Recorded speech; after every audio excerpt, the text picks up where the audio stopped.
How do you bring emotion into a talk or a speech without it being phony and not being genuine? So it's very important for you to be genuine.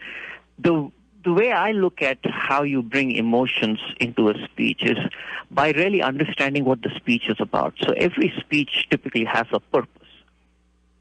And so if you understand what the purpose is, then you can go back and figure out what the emotions need to be so that that purpose is fulfilled. I'll give you an example. A couple of years ago, a lady came to me, and she was in a situation where she was looking for a job. Her group had been disbanded, and really she was now going and talking to various managers within the same company, helping them understand that, hey, I'm really very good. It just was an unfortunate situation where my group was completely dissolved. So if there are opportunities, please consider me. And what she came to me was, how do I pitch that with it being effective but not being phony? And we talked a lot about that. So the purpose of her conversation with these managers was that if there is an opportunity that they have within their groups, these managers would consider her for that position. And my question to her was, how would a manager need to feel at the end of the conversation with you for him or her to consider you for that position?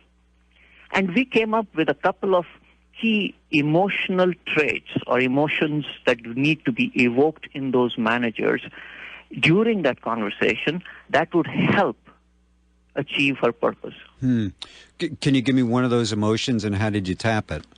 Sure. So one of the couple of emotions that we identified were, one, if they feel that this lady would bring a lot to their teams, like she's really good and very competent, if the manager can feel that, then it's likely that they would consider her for an opportunity within their group.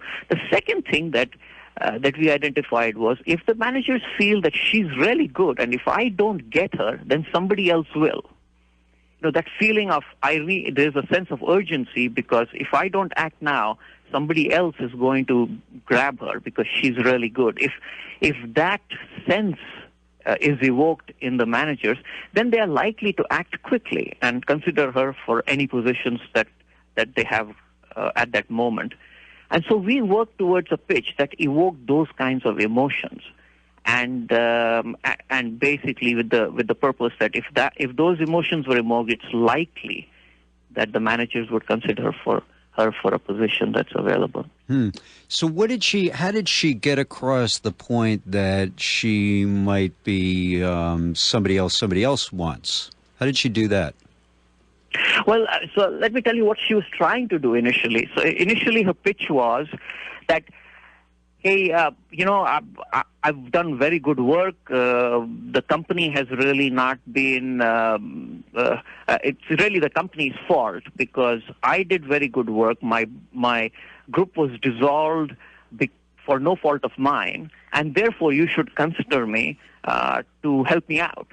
So it was an emotion of, I've been wronged in some way, and therefore it is kind of your duty to help me out, which is another way of pitching the same for the same purpose. But it's a very weak emotion. I won't think somebody would really go out of their way and maybe even create a position to help somebody out with that kind of a pitch. So we changed that. We changed it to a very positive emotion that, I work hard, I bring a lot to the table, and I'm really very good. And if you don't get me, then somebody else will. And that is a much stronger emotion that you can convey to the managers, and therefore have a better chance of them really looking out for opportunities for you. I'm interested in this.